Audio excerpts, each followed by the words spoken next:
राधे राधे मेरे प्यारे भाइयों बहनों माताओं व बंधुओं, संस्कार की बातें चैनल में आपका स्वागत है। बंधुओं, आज मैं आपको श्रवण करवाने जा रही हूँ संकष्टी चतुर्थी व्रत कथा। बंधुओं, संकष्टी चतुर्थी हर महीने कृष्ण पक्ष की चतुर्थी तिथि को आती है।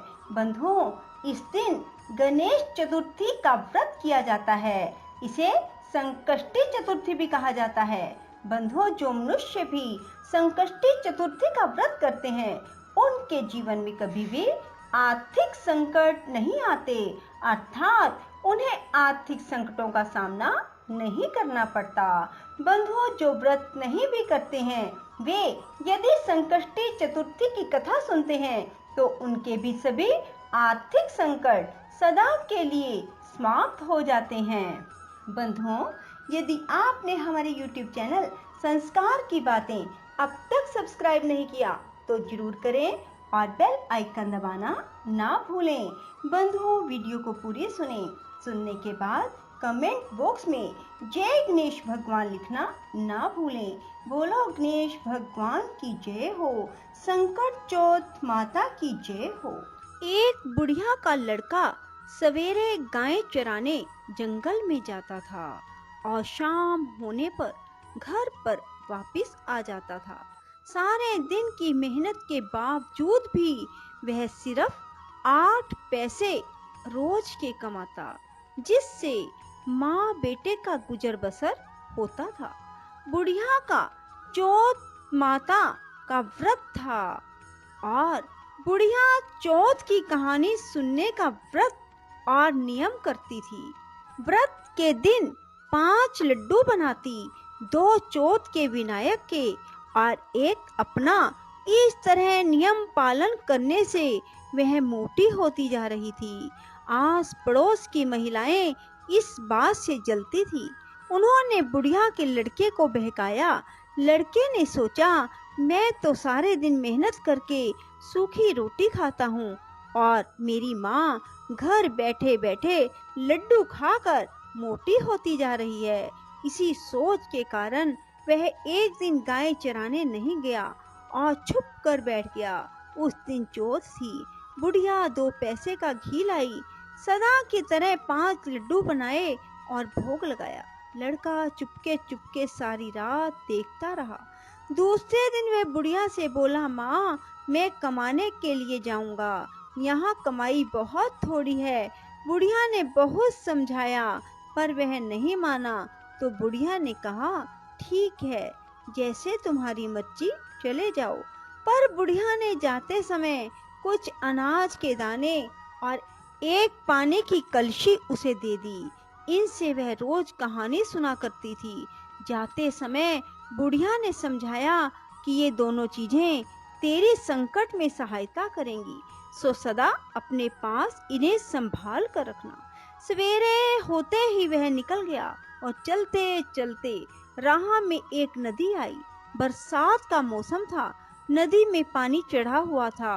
पार जाने का कोई राह नहीं था। बड़ा दुखी हुआ।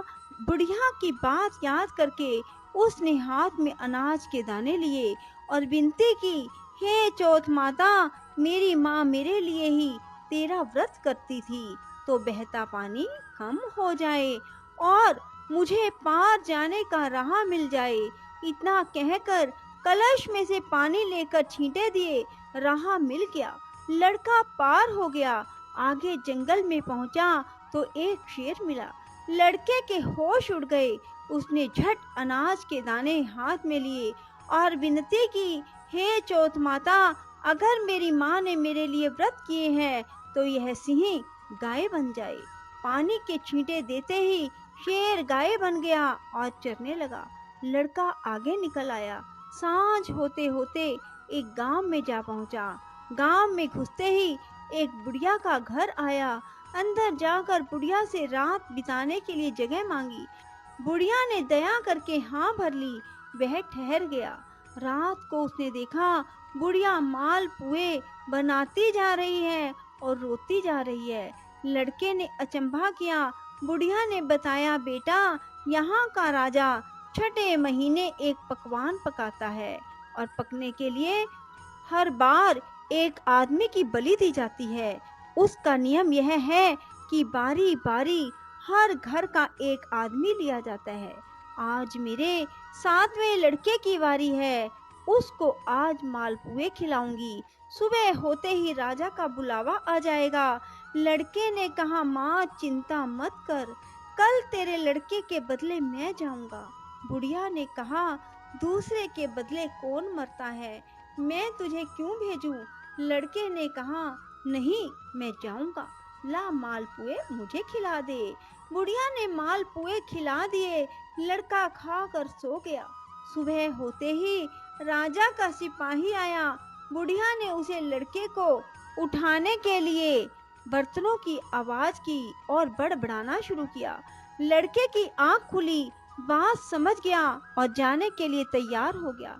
जाते वक्त उसने अपनी लाठी और कंबल बुढ़िया को संभलाई, कहा, मैं आकर ले जाऊंगा। बुढ़िया ने कहा, मैं संभाल कर तो रख दूंगी, पर मैंने तो गए हुए को आज तक वापस आते नहीं देखा, पर यदि तुम विश्वास रखते हो तो ठीक है, भगवान तुम्हारी रक्षा करे।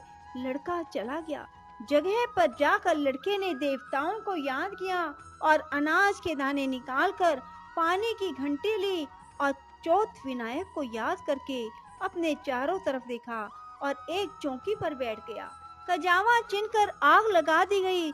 तीसरे दिन कुछ कम्हारों के लड़के खेलते हुए उधर से निकले। उनके हाथ में से एक पत्थर का टुकड़ा उछलकर कजावे पर जा पड़ा। पत्थर पड़ते ही उसमें बर्तनों की टंकार निकली। बात सारे गांव में फैल गई। लोगों ने अचंभा किया। नौकर चाकर भेजे गए। कजावा खोला गया। कांसे पीतल के बर्तन निकले। भीतर से आवाज आई, भाइयों कजावा धीरे धीरे खोलना, अंदर आदमी भी हैं। उन्होंने सुझाव दिया कि यदि यह आदमी की ही आवाज है तो तुम डरो मत। आखिर सारा कजावा खोल दिया गया। चौकी पर हंसता हुआ वह लड़का बैठा हुआ था। चौकी के चारों ओर जुआरे हो गए थे। पानी का कलश भरा हुआ था। राजा के पास लड़के को लाया गया। राजा ने सारा किस्सा सुनना चाहा। लड़के ने बताया कि मेरी माँ चौथ विनायक का व्रत करती थी, उसी ने आते वक्त मेरी रक्षा के लिए यह अनाज और पानी का कलश दिया। राजा ने भाग्यवान लड़का देखकर अपनी लड़की का विवाह उसके साथ कर दिया और चौथ व्रत करने का ढिंढोरा पिटवा दिया। कई दिन बीत गए। राजा के बेटों की बहुओं ने ननद को ताना मारा, बाई जो पेट से निकले हांडी से नहीं। राजकुमारी ने अपने पति से कहा, माए जहाँ मायका, सास जहाँ ससुराल। लड़का भी बात समझ गया और राजा रानी से आज्ञा ली और अपने गांव को अपनी पत्नी को लेकर चल पड़ा। गांव के पास पहुंचते ही देखने वालों ने बुढ़िया को खुशखबरी दी। बुढ़िया को विश्वास नहीं हुआ। उसने उपलों के ढेर पर चढ़कर देखा। बेटा बहू आते दिखाई दिए। बुढ़िया ने चौथ विनायक को बार बार नमस्कार किया। बेटे बहू ने आकर बुढ़िया के पैर छुए। घर में आनंद छा गया। गांव में चौथ के व्रत का ढिंडोरा पिटवा दिया गया। सब कोई चौथ का व्रत करे, कहानी सुने। 12 नहीं तो 4, 4 नहीं तो 2 महीने चौथ के व्रत जरूर करें। बोलो चौथ विनायक की जय। राधे राधे। जय श्री कृष्णा। बंधुओं, यदि आपको हमारी वीडियो पसंद आए तो इसे लाइक करें और शेयर भी जरूर करें। धन्यवाद।